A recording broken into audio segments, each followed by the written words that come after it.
नमस्कार.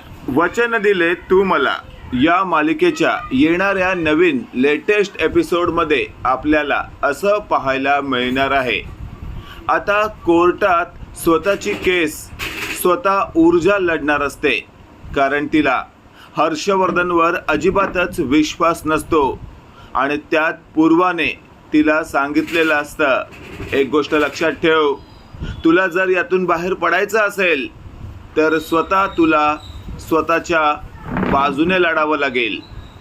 त्यावर तिथे आलेला शौर्य म्हणत असतो, काकू, काकू असं काय करताय तुम्ही तरी समजून घ्या. ऊर्जाला समजावून थकलो मी. तुम्ही सुद्धा जर असंच म्हणत असाल की स्वतःची केस स्वतः लढ, तर खरंच तुम्हाला वाटतं ऊर्जा या तुरुंगातून बाहेर येईल? त्यावर पूर्वा म्हणत असते, शौर्य समजून घे, परिस्थिती आताची वेगळी आहे. या परिस्थितीतून तिला जर बाहेर पडायचं असेल तर तिने स्वतः काही ना काही प्रयत्न करावे लागतील.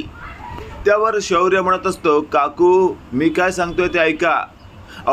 निदान तुरुंगातून बाहेर तर पडायला हवं, मग जाऊन काय पुरावे आपण इकडून तिकडून गोळा करू शकतो. तुरुंगात राहून ऊर्जा इकडून तिकडून पुरावे कसे काय गोळा करणार, तुम्हीच विचार करा ना. माझं ऐका, ही केस डॅडना लढू दे.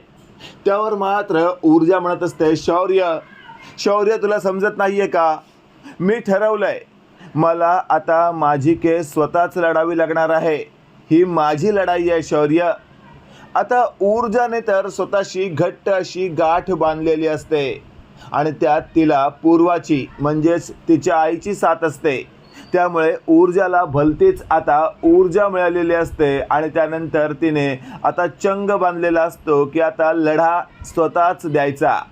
इकडे आपण पाहतोय हर्षवर्धन हा स्वतःशी बोलत असतो, आता मला माझा वेगळाच डाव खेळावा लागणार आहे. त्यासाठी त्याने आता पद्माला फोन केलेला असतो. पद्मा आधी तर हर्षवर्धनचा फोन उचलत नसते. इकडे हर्षवर्धन स्वतःशी बोलतोय, हाय पद्मा माझा फोन उचलत नाहीये. एवढी हिंमत वाढली हिची. मला हिला दुसरा फोन करायची इच्छा नाहीये, पण करतो मी.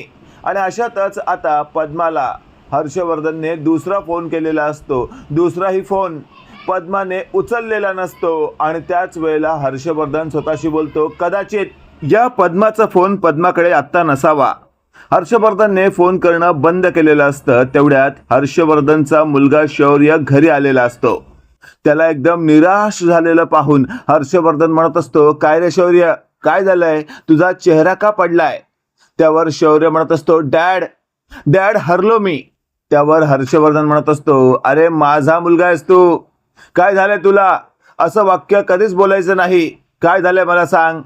त्यावर शौर्य म्हणत असतो, डॅड ऊर्जा ऐकतच नाहीये आणि त्यात तिच्या आईचीही साथ आहे की ही केस तुम्ही लढू नये तर तिने स्वतः लढावी.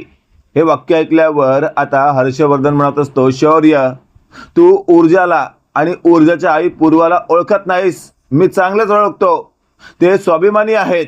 त्यांना असं वाटतं आपण नेहमी स्वतःच काहीतरी केलं पाहिजे, म्हणजे जग आपल्या बाजूने जय जयकार करेल. त्यावर शौर्य म्हणत असतो, डॅड प्लीज काहीतरी करा ना, आता तुम्हीच काहीतरी करू शकता. त्यावर हर्षवर्धन म्हणत असतो, काळजी करू नकोस, मी बघतो काय करायचं ते. जा आता रूम मध्ये पडून आराम कर. शौर्य आता वैतागून आपल्या रूम मध्ये गेलेला असतो. तेवढ्यात हर्षवर्धन स्वतःशी बोलत असतो, या पद्माला मी 2 फोन केले, हिने मला रिटर्न तर फोन केला नाहीये, प्लस माझा फोन उचलला नाही. आणि अशातच आता शेवटचा एकदा फोन करून बघतो, नाहीतर हिची चांगलीच मस्ती उतरवीन मी.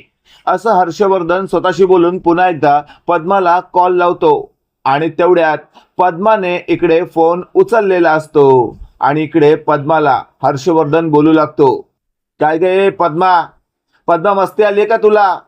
त्यावर पद्मा म्हणत असते, काय झालंय साहेब? त्यावर हर्षवर्धन म्हणत असतो, तुला कळत नाही का, तुला 2 फोन केले मी, तुला काय वाटतं रिकामा बसलोय का इकडे मी? माझ्या एका फोनची लोक अक्षरशः वाट पाहत असतात, पण मी तरीही फोन करत नाही का, तर माझ्याकडे तुझ्यासाठी द्यायला फालतू वेळ नाहीये आणि तू माझ्या 2 फोनचा वेळ फुकट दवडलास. त्यावर पद्मा म्हणत असते, साहेब मी फोन घरीच चार्जिंगला लावला होता आणि जरा बाजारात भाजी आणायला गेले होते. हे वाक्य ऐकल्यावर हर्षवर्धन म्हणत असतो, फालतूची कारणं देऊ नको मला. मोबाईल आजकाल लोक बरोबर बाळगतात. त्यावर हर्षवर्धन आता थेट जे काही बोलत असतो त्यानंतर पद्मा म्हणत असते, साहेब आताही तुमचा वेळ फुकटच जातोय, बोला ना काय काम आहे तुमचं. आता हर्षवर्धन बोलू लागतो, पण तेवढ्यात आपण पाहतोय वैतागलेला शौर्य आपल्या बेडरूम मधून हर्षवर्धनच्या बेडरूम मध्ये आलेला असतो. पण हर्षवर्धन कोणाशी तरी फोनवर बोलत आहे म्हणून हर्षवर्धनला त्याने डिस्टर्ब केलेलं नसतं.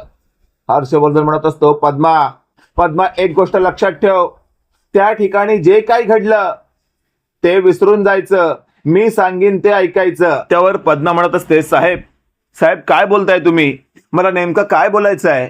त्यावर हर्षवर्धन म्हणत असतो, त्या ठिकाणी ऊर्जाने गोळी चालवलीच नाही असं तुला सांगायचं आहे, उद्या जर तुला कोणी विचारलं तर. त्यावर पद्मा म्हणत असते, ठीक आहे साहेब ठीक आहे, काळजी करू नका, तुम्ही म्हणताय अगदी तसंच बोलेन मी. हर्षवर्धनने फोन ठेवलेला असतो. मागे असलेला शौर्य स्वतःशी बोलत असतो, खरंच डॅड किती करतायत माझ्यासाठी, या ऊर्जाला हे का जाणवत नाहीये. मी तिला एवढी रिक्वेस्ट करतोय की ऊर्जा ही केस डॅडना लढू दे. आता ऊर्जा नाही नाही म्हणते तरी डॅड या पद्माला स्वतःच्या बाजूने वळवण्याचा प्रयत्न करतायत का, तर ऊर्जा सुटावी म्हणून. कसं समजावू ऊर्जा तुला, डॅड काय काय करतायत ते. आणि अशातच आता थेट हर्षवर्धन वळतो आणि म्हणत असतो, अरे शौर्य तू इकडे, तुला म्हटलं होतं ना जाऊन आराम कर. त्यावर शौर्य लगेचच हर्षवर्धनच्या गळ्यात पडतो आणि म्हणत असतो, डॅड डॅड माफ करा. त्यावेळेला हर्षवर्धन म्हणत असतो, अरे कशाबद्दल माफी मागतोयस तू. त्यावेळेला हर्षवर्धनला शौर्य म्हणत असतो, डॅड मी ऊर्जाकडून तुमची माफी मागतोय, मी तुम्हाला चांगलंच ओळखतो पण ऊर्जा तुम्हाला आजपर्यंत ओळखू शकली नाही. हे वाक्य ऐकल्यावर हर्षवर्धन म्हणत असतो, अरे वेळ लागेल तिला अजून ओळखायला, मला तुलाही मला ओळखायला काही वर्ष लागलीच ना. हे वाक्य ऐकल्यावर शौर्य म्हणत असतो, हो डॅड.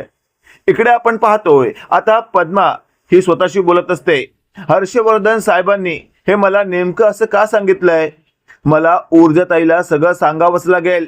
आणि अशातच आता पद्मा ज्या पोलीस स्टेशन मध्ये ऊर्जा असते तिथे जायला निघते. इकडे आपण पाहतोय आता ऊर्जाला तिथे असलेला पोलीस म्हणत असतो, मॅडम मॅडम हा घ्या, तुमच्या घरातून डबा आला आहे. आणि त्याच वेळेला ऊर्जा म्हणत असते, मी डबा घरातला खाणार नाही, मी डबा इथलाच खाणार, असं आता ऊर्जा म्हणत असते आणि पोलीस समजावत असतात. तेवढ्यात आपण पाहतोय तिथे पद्मा आलेली असते. पद्मा म्हणत असते, मला ऊर्जाताईला भेटायचंय. त्यावर इन्स्पेक्टर म्हणत असतात, उठ सूट तुम्ही ऊर्जाताईला भेटायला येऊ शकत नाही. आणि अशातच आता तिथे असलेला भूषण हा म्हणत असतो, अहो इन्स्पेक्टर साहेब असं काय करताय, अहो ती फक्त भेटायला आली आहे, ती कोणता पुरावा घ्यायला किंवा पुरावा द्यायला नाही आली आहे, तिला भेटू द्या. हे वाक्य ऐकल्यावर आता इन्स्पेक्टर साहेबांनी पद्माला आतमध्ये सोडलेलं असतं. पद्मा समोर असलेल्या ऊर्जाला पाहते आणि म्हणत असते, ताई ताई. त्यावर ऊर्जा म्हणत असते, काय झालंय पद्मा, पद्मा तू ठीक आहेस ना. त्यावर पद्मा म्हणत असते, हो ताई मी ठीक आहे, मला हर्षवर्धन साहेबांचा फोन आला होता. हे वाक्य ऐकल्यावर आता ऊर्जा म्हणत असते, म्हणजे कशाबद्दल, काय म्हणत होते ते. त्यावर ऊर्जाला आता पद्मा म्हणत असते, ताई त्यांचं म्हणणं असं आहे की काल त्या ठिकाणी जे काही घडलं ते सगळं विसरून जायचं आणि फक्त एवढंच सांगायचं की गोळी ऊर्जा शिंदेने चालवलेली नव्हती. हे वाक्य ऐकल्यावर आता ऊर्जा म्हणत असते, काय म्हणजे सगळं फिरवून सांगायचं. त्यावर पद्मा म्हणत असते, हो ताई. त्यावर ऊर्जा म्हणत असते, पद्मा एक गोष्ट लक्षात ठेव, सत्याची कास सोडायची नाही. तू तिथे जे काही पाहिलंस अगदी तंतोतंत तुला तेच सांगायचं आहे, त्यात अजिबातच बदल करायचा नाही. हे वाक्य ऐकल्यावर पद्मा म्हणत असते, ताई ताई तू काय बोलतेस हे. त्यावर पद्माला ऊर्जा म्हणत असते, तू ऐकलं नाहीस का मी काय म्हटलं तुला, त्या ठिकाणी तू जे काही पाहिलंस तुला तेच बोलायचं आहे. हे वाक्य ऐकल्यावर पद्मा म्हणत असते, ठीक आहे ताई तू सांगशील तसंच. आणि अशातच आता पद्माने मनाशी पक्की अशी गाठ बांधलेली असते की चला आता आपण ऊर्जाताई म्हणते तसंच वागायचं आहे. इकडे आपण पाहतोय आता दुपारची वेळ असते. ऊर्जाला कोर्टात हजर करणार असतात, त्यासाठी सगळी तयारी करण्यात आलेली असते. आता कोर्टात ऊर्जाला हजर करणार म्हणून पत्रकारांनी मीडियाने जो काही गोंधळ घातलेला असतो तो गोंधळ पाहण्यासारखा असतो. आणि त्या ठिकाणी जमलेले पत्रकार किंवा तिचे समर्थक म्हणत असतात, ऊर्जाताई असं वागू शकत नाही, ऊर्जाताईला यात अडकवण्याचा वेगळाच प्रकार सुरू आहे। जो कोणी यात सामील आहे त्याला पोलिसांनी लवकरात लवकर पकडावं आणि आमच्या ऊर्जाताईला निर्दोष सोडवावं। आता ऊर्जाला नेताना खूपच मोठा गोंधळ झालेला असतो आणि ते पोलिसांना आवरणं खूपच अशक्य झालेलं असतं।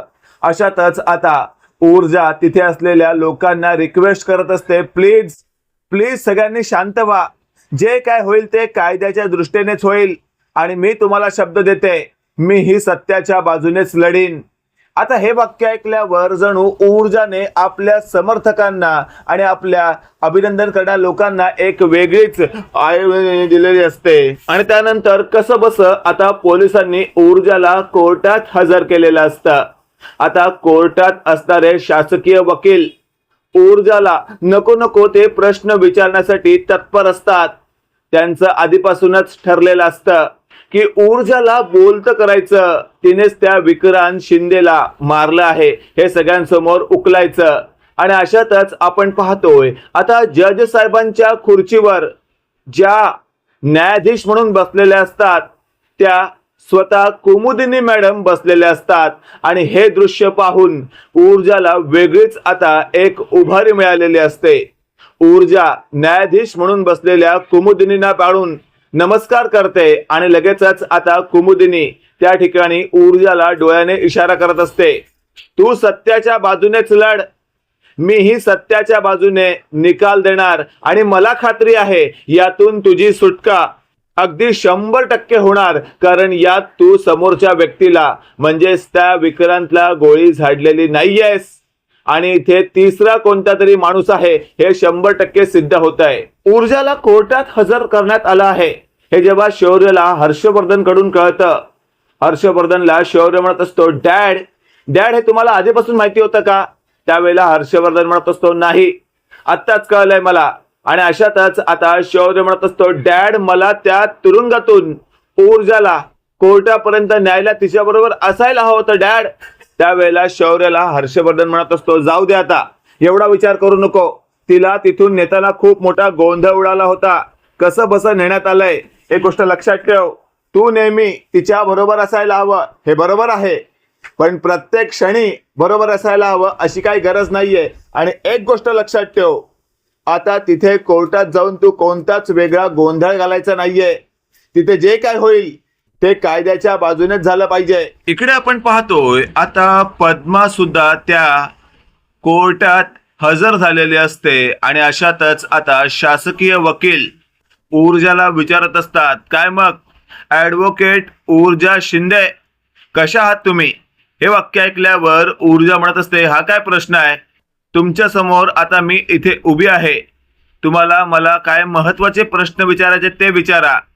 त्यावर शासकीय वकील म्हणत असतात, त्या दिवशी तुम्ही विक्रांतला आधीच धमकी दिली होती की विक्रांत जीव घेईन तुझा, म्हणजे तुम्ही आधीपासूनच ठरवलं होतं की विक्रांतला तुम्ही या ढगात पाठवणार म्हणून।